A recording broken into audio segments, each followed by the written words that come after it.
அனைவருக்கும் வணக்கம். இன்னைக்கு ஹிந்து நியூஸ் பேப்பர்ல என்ன இம்பார்ட்டன்ட் நியூஸஸ் இருக்கு அப்படிங்கிறத பார்ப்போம்.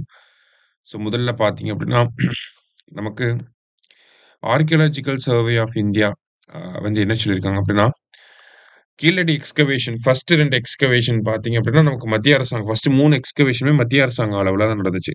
அதுல எக்ஸ்கவேஷன் வந்து பார்த்தீங்கன்னா, நமக்கு அமர்நாத் ராமகிருஷ்ணா அவர்கள் தலைமையில தான் நடந்திருக்கும். அமர்நாத் ராமகிருஷ்ணா பெயர் கேள்விப்பட்டிருப்போம். நெறைய பேர் பார்த்திருக்க மாட்டீங்க. அமர்நாத் ராமகிருஷ்ணன் அவர்கள் பேர் தலைமையில தான் நடந்திருக்கும். இவரோட ரிப்போர்ட்ட வந்து ரீரைட் பண்ண சொல்லியிருக்காங்க. ஆல்ரெடி இவரு வந்து கிட்டத்தட்ட ஒரு 982 பேஜஸ்க்கு ஒரு ரிப்போர்ட் சப்மிட் பண்ணியிருக்காரு.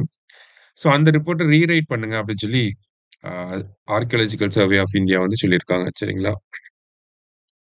இவரு வந்து இந்த ரிப்போர்ட்ட எத பேஸ் பண்ணி எழுதியிருப்பாரு அப்படின்னு பார்த்தீங்கன்னா, அந்த கீழடியில முதல் கட்ட அகழ்வாராய்ச்சியில கிடைக்கப்பட்ட பொருட்கள், அது எல்லாத்தையுமே நம்ப ஆக்ஸலரேட்டர் மாஸ் ஸ்பெக்ட்ரோமெட்ரி அப்படிங்கிற இந்த டெஸ்டிங் வந்து உட்படுத்தியிருப்பாங்க.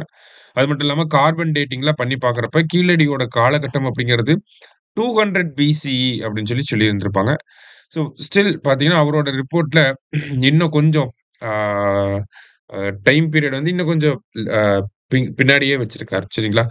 அதனால பார்த்தீங்கன்னா, அதுக்கான ஃபேரான ஜஸ்டிஃபிகேஷன் தேவைப்படுது அப்படிங்கிற காரணத்தினால, அவங்க வந்து ரிப்போர்ட்ட மறுபடியும் எழுதுங்க அப்படிங்கிறத சொல்லியிருக்காங்க. நமக்கு ஃபர்ஸ்ட் ரிப்போர்ட் அப்படிங்கிறது அமரநாத் ராமகிருஷ்ணா தலைமையில வந்திருக்கும். அதேமாரி ஃபர்ஸ்ட் 3 சர்வேயும் கீழடியில பார்த்தீங்கன்னா, மத்திய அரசாங்கம் தான் நடத்தியிருப்பாங்க அப்படிங்கிறத தெரிஞ்சுக்கிட்டா போதும். அடுத்ததா இங்க பார்த்தீங்க அப்படின்னா, நமக்கு தெரிஞ்ச ஒரு சில விஷயங்கள் தான் இன்னைக்கு நியூஸ் பேப்பர்ல அதிகமா இருந்துச்சு. திராவிட மகாஜன சபைய பத்தி குடுத்திருக்காங்க. இந்த திராவிட மகாஜன சபை அப்படிங்கிறது 1891ல ஊட்டியில அயோத்திதாஸ் பண்டிதர் வந்து தொடங்கியிருக்கார்.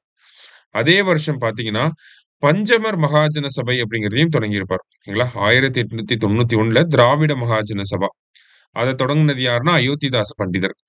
அடுத்ததா 1891ல பார்த்தீங்கன்னா, பஞ்சமர் மகாஜன சபை அப்படிங்கிறது தொடங்கியிருக்காரு. அத அயோத்திதாசர் ரெட்டமலை ஸ்ரீனிவாசனோட சேர்ந்து பண்ணியிருக்காரு. ஓகேங்களா? ரெட்டமலை ஸ்ரீனிவாசனும், அயோத்திதாசரும் சேர்ந்து உருவாக்குனது என்ன அப்படின்னு பார்த்தீங்கன்னா, பஞ்சமர் மகாஜன சபா. சரியா? இந்த ஒரு விஷயம் தெரிஞ்சு வச்சுக்கணும். அதே மாரி ரெட்டமலை ஸ்ரீனிவாசன் பறையூர் மகாஜன சபா அப்படிங்கிறத வச்சிருந்திருப்பாரு. 1893ல ரெட்டமலை ஸ்ரீனிவாசன் பார்த்தீங்கன்னா, ஆதி திராவிடர் மகாஜன சபா அப்படிங்கிறத கொண்டு வந்திருப்பார். சரிங்களா? அத நம்ம பொதுவாவே படிச்சிருப்போம். Next renowned Tamil scholar and Siddha medicine practitioner யார பத்தி சொல்ல வராங்க அப்படின்னா, கியாபே விஸ்வநாதம் அவர்கள பத்தி சொல்ல வராங்க. ஓகேங்களா? கியாபே விஸ்வநாதன் அவர்கள பொறுத்தவரைக்கும் பார்த்தீங்கன்னா, இவரு ஜஸ்டிஸ் பார்ட்டியோட ஜெனரல் செக்ரட்டரியா வந்து இருந்திருக்காரு. இத நம்ம தெரிஞ்சுக்கணும். சரிங்களா? ஜஸ்டிஸ் பார்ட்டியோட ஜெனரல் செக்ரட்டரியா இருந்தவர் யாருன்னா, கியாபே விஸ்வநாதன். சரியா? அடுத்தது வேற என்ன குடுத்திருக்காங்க அப்படின்னு பார்த்தீங்கன்னா, நமக்கு இந்த கொடும்பளூர் அப்படிங்கிற ஒரு கோவில பத்தி குடுத்திருக்காங்க. சரியா? இந்த கொடும்பளூர் அப்படிங்கிற பகுதி நமக்கு ஹிஸ்டாரிக்கலா பார்க்கறப்ப கொஞ்சம் முக்கியமான பகுதியா இருக்கு அப்படிங்கிறத குடுத்திருக்காங்க. சோழர்கள், பாண்டியர்களோட வரலாற்ற பத்தி தெரிஞ்சுக்கிறதுக்கு உதவுறதுக்கு நெறைய இன்ஸ்கிரிப்ஷன்ஸ்லாம் இருக்கு அப்படிங்கிறத சொல்லியிருக்காங்க. சரிங்களா? ஸோ கொடும்பள்ளூர் அப்படிங்கிற இந்த பகுதி எங்க இருக்குன்னா, புதுக்கோட்டை மாவட்டத்தில வந்து இருக்கு.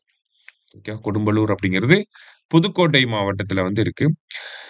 இந்த பகுதிய பொறுத்தவரைக்கும் பார்த்தீங்கன்னா, நமக்கு சிலப்பதிகாரம் இருக்கு இல்லையா? சிலப்பதிகாரம் வந்து இந்த கொடும்பளூர வந்து கொடும்பை அப்படின்னு சொல்லி சொல்லுது. ஓகேங்களா? சிலப்பதிகாரத்தில குறிப்பிடப்பட்டிருக்கு. கொடும்பை அப்படின்னு சொல்லி குறிப்பிடப்பட்டிருக்கு சிலப்பதிகாரத்தில. சிலப்பதிகாரம் என்ன சொல்ல வருது அப்படின்னு பார்த்தீங்கன்னா, இந்த கொடும்பை அப்படிங்கிற இந்த கொடும்பளூர் ஆ சோழர்களோட கேப்பிட்டலா இருக்கக்கூடிய உறையூருக்கும், பாண்டியர்களோட கேப்பிட்டலா இருக்கக்கூடிய மதுரைக்கும் போற வழியில தான் இந்த கொடும்பளூர் அல்லது கொடும்பை அப்படிங்கிற பகுதி இருக்கு அப்படிங்கிறத சொல்லியிருக்கு. அந்த பேசேஜ்ல வந்து இந்த ஊர் இருக்கு அப்படின்னு சொல்லியிருக்காங்க. அதே மாரி it is referred to as கொணட்டுக்கோடி நகரம். அதாவது தி கேப்பிட்டல் ஆஃப் கொணடு அப்படின்னு சொல்லி பெரிய புராணத்துல சொல்லப்பட்டிருக்கு. ஓகேவா? பெரிய புராணத்துல கொணட்டுக்கோடி நகரம் அப்படின்னு சொல்லி எந்த ஊர சொல்லியிருக்காங்க அப்படின்னு பார்த்தீங்கன்னா, இந்த கொடும்பளூர் அப்படிங்கிற பகுதிய தான் சொல்லியிருக்காங்க. சரியா? அதான் இங்க குடுத்திருந்தாங்க. மத்தபடி பார்த்தீங்க அப்படின்னா, நமக்கு இங்க என்பிசிஐஎல் அப்படின்னு ஒரு அமைப்பு இருந்திருக்கும். அந்த அமைப்ப தொடங்கி வச்சவர் யாரு? தொடங்கி முதல் சேர்பர்சனா இருந்தது யார் அப்படின்னு பார்த்தீங்கன்னா, எம்.ஆர். ஸ்ரீனிவாசன் அவர்கள். ஒரு நியூக்ளியர் சயின்டிஸ்ட். அவர் இறந்து போயிட்டார். ஓகேங்களா? அவருடைய விஷயங்கள பத்தி இங்க குடுத்திருக்காங்க. அதே மாரி பார்த்தீங்கன்னா, நம்ப இன்னும் ஒரு விஷயத்த இந்த இடத்துல தெரிஞ்சுக்கணும். என்ன அப்படின்னா, நமக்கு ஒரு புக்க பத்தி குடுத்திருக்காங்க. Journey of a civilisation Indus to Vaigai அப்படின்னு சொல்லி குடுத்திருக்காங்க. ஓகேங்களா? இந்த புக்க பத்தி நெறைய பேர் கேள்விப்பட்டிருக்கலாம் மேபி.